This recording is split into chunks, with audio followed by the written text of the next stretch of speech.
HDFC bank இப்போ இத பத்தி தான் ஒரே பேச்சா இருக்கு இல்லையா? ஸ்டாக் விலை இறங்குது, புது தலைமைன்னு ஒரே நியூஸ். ஆனா இந்த நியூஸ் எல்லாம் ஒரு பக்கம் இருக்கட்டும், கம்பெனியோட உண்மையான பெர்ஃபார்மன்ஸ் எப்படி இருக்கு? வாங்க அவங்களோட லேட்டஸ்ட் ரிப்போர்ட்டை நோண்டி பார்த்து நம்பர்ஸ் என்ன சொல்லுதுன்னு தெரிஞ்சுக்கலாம். ஆமா, நீங்களும் கூட இத நியூஸ்ல பாத்திருப்பீங்க. ஒரு பெரிய கம்பெனில டாப் லெவல்ல மாற்றம் நடக்கும்போது ஒரு விதமான பதற்றம் வருது சகஜம்தான். HDFC பேங்க் விஷயத்திலயும் அதுதான் நடந்திருக்கு. ஆனா கேள்வி என்னன்னா, இந்த மாற்றம் சும்மா ஒரு சின்ன குழப்பமா இல்ல பேங்கோட ஃபியூச்சரையே மாத்தப் போகுதா? இதுதான் இப்போ எல்லார் மனசுலயும் ஓடிட்டு இருக்கு. இன்வெஸ்டர்ஸ் ஏன் கவலைப்படுறாங்கன்னு கேக்குறீங்களா? இதுக்கு இந்த ஒரு நம்பரே போதும். இந்த வருஷம் ஸ்டார்ட் ஆனதிலிருந்து ஷேர் விலை கிட்டத்தட்ட 25% விழுந்திருக்கு. இது ஏதோ சின்ன சரிவில்ல. அப்ப நிஜமாவே பேங்க் பெர்ஃபார்மன்ஸ் மோசமா இருக்கா? இல்ல இது மார்க்கெட்ல இருக்கிற பயத்னால வந்த வீழ்ச்சியா? வாங்க இந்த நம்பர்ஸ்க்கு பின்னால என்ன கதை இருக்குன்னு பார்க்கலாம். சரி, முதல்ல ஒரு பேங்கோட முக்கியமான வேலை, அதோட இதய துடிப்புன்னு சொல்லலாம். அது அவங்களோட கடன் கொடுக்கற பிசினஸ் தான். இதுல HDFC பேங்க் எப்படி பெர்ஃபார்ம் பண்ணுதுன்னு பாப்போம். நம்ம நம்பர்ஸை பார்க்கறதுக்கு முன்னாடி கிராஸ் அட்வான்சஸ் அப்படின்னா என்னன்னு சிம்பிளா புரிஞ்சுக்கலாம். ஒன்னும் இல்ல, பேங்க் தன்னோட கஸ்டமர்ஸ்க்கும் பிசினஸ்க்கும் கொடுத்த மொத்த கடன் தான் இது. இப்போ இந்த நம்பரை பாருங்க. அப்பப்பா, 29.6 லட்சம் கோடி ரூபாய். யோசிச்சு பாருங்க, எவ்வளவு பெரிய தொகை இது. நம்ம பொருளாதாரத்துல HDFC பேங்க் எவ்வளவு பெரிய சக்தியா இருக்குங்கிறத இந்த ஒரு நம்பரே நமக்கு பளிச்சுன்னு காட்டுது. இப்போதான் முக்கியமான விஷயமே வருது. போன வருஷத்தோட கம்பேர் பண்ணும்போது இவங்களோட கடன் பிசினஸ் 12% வளர்ந்திருக்கு. பாருங்க, ஒரு பக்கம் ஸ்டாக் பிரைஸ் கீழே போகுது, ஆனா இன்னொரு பக்கம் பேங்கோட கோர் பிசினஸ் நல்லா வளர்ந்துட்டு இருக்கு. இது கொஞ்சம் ஆச்சரியமா இருக்குல்ல? ஓகே, கடன் கொடுக்கறது ஒரு பக்கம் இருக்கட்டும், ஆனா கடன் கொடுக்கறதுக்கு பேங்குக்கு பணம் எங்க இருந்து வருது?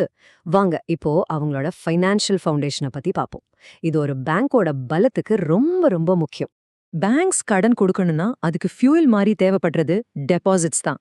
நாமளும் நீங்களும் பேங்க்ல போடுற பணத்தை வச்சுதான் அவங்க மத்தவங்களுக்கு கடன் கொடுக்கறாங்க. சோ ஒரு பேங்க்குக்கு டெபாசிட்ஸ் எவ்வளோ அதிகமா இருக்கோ அந்த அளவுக்கு அது ஹெல்த்தியான பேங்க்னு சொல்லலாம். இங்கேயும் பாருங்க, நம்பர் அசர வைக்குது. 31.06 லட்சம் கோடி ரூபாய். இதுல கவனிக்க வேண்டிய விஷயம் என்னன்னா, அவங்க கொடுத்த கடனை விட அவங்க கிட்ட இருக்கிற டெபாசிட் அதிகம். ஒரு பேங்குக்கு இதை விட பெரிய பலம் என்ன இருக்க முடியும்னு சொல்லுங்க? அவங்க ஃபவுண்டேஷன் எவ்வளவு ஸ்ட்ராங்கா இருக்குன்னு இதுவே காட்டுது. இன்னொரு சூப்பரான விஷயம் என்ன தெரியுமா? அவங்களோட டெபாசிட் வளர்ச்சி கடன் வளர்ச்சியை விட இன்னும் வேகமா இருக்கு. கிட்டத்தட்ட 14.4%. மார்க்கெட்ல என்னதான் பரபரப்பு இருந்தாலும் மக்கள் இன்னும் HDFC பேங்க் மேல நம்பிக்கை வச்சு தங்களோட பணத்தை அங்கதான் டெபாசிட் பண்றாங்கங்கிறதுக்கு இது ஒரு பெரிய ப்ரூஃப். சரி, டெபாசிட்ஸ்லயே காசான ஒரு முக்கியமான வகை இருக்கு. காசானா ஒன்னும் இல்ல, கரண்ட் அக்கவுண்ட், சேவிங்ஸ் அக்கவுண்ட். இந்த அக்கவுண்ட்ல இருக்கிற பணத்துக்கு பேங்க் ரொம்ப கம்மியான வட்டி தான் கொடுக்கும். அதனால ஒரு பேங்க்குக்கு காசா டெபாசிட்ஸ் எவ்வளோ அதிகமா இருக்கோ அந்த அளவுக்கு அவங்களுக்கு லாபம் அதிகம். இந்த சார்ட்டை பாருங்க. மொத்த டெபாசிட்ல ஒரு பெரிய பங்கு, அதாவது 10,61,000 கோடி ரூபாய் இந்த கேசாலந்து தான் வந்திருக்கு. இது பேங்க்குக்கு ரொம்ப குறைஞ்ச செலவுல கிடைக்கிற ஒரு ஸ்டேபிளான ஃபண்ட். பேங்கோட லாபத்துக்கு இது ரொம்பவே ஹெல்ப் பண்ணும். சரி, இப்போ நாம பார்த்த ரெண்டு விஷயத்தையும் ஒன்னா சேர்த்து பார்க்கலாம். ஒரு பக்கம் மார்க்கெட் சென்டிமெண்ட்ஸ், இன்னொரு பக்கம் உண்மையான நம்பர்ஸ். இது ரெண்டுக்கும் நடுவுல என்னதான் நடக்குது? இங்க பாருங்க, இதுதான் நம்ம இதுவரைக்கும் பேசினதோட சுருக்கம். ஒரு பக்கம் தலைமை மாற்றம், ஸ்டாக் பிரைஸ் 25% டவுன். இது மார்க்கெட் நமக்கு சொல்ற நெகட்டிவ் கதை.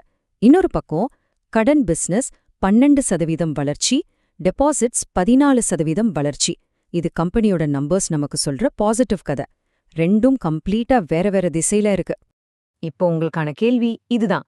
ஒரு கம்பெனியோட ஃபண்டமெண்டல்ஸும் மார்க்கெட் சென்டிமெண்ட்டும் இப்படி எதிரும் புதிருமா இருக்கும்போது ஒரு இன்வெஸ்டரா நீங்க எதை ஃபாலோ பண்ணுவீங்க? மார்க்கெட்டோட உணர்வுகளையா இல்ல உண்மையான நம்பர்ஸையா? இது நிஜமாவே யோசிக்க வேண்டிய ஒரு விஷயம் இல்லையா? ஒரு முக்கியமான விஷயம், இந்த அனாலிசிஸ் முழுக்க முழுக்க தகவல் நோக்கங்களுக்காக மட்டும்தான். இத ஒரு முதலீட்டு ஆலோசனையா எடுத்துக்காதீங்க. பங்குச்சந்தை முதலீடுகள் சந்தை அபாயங்களுக்கு உட்பட்டவை. அதனால எந்த ஒரு முதலீட்டு முடிவையும் எடுக்கிறதுக்கு முன்னாடி உங்க செபியல் பதிவு செய்யப்பட்ட முதலீட்டு ஆலோசகர்கிட்ட கண்டிப்பா ஆலோசனை பண்ணுங்க.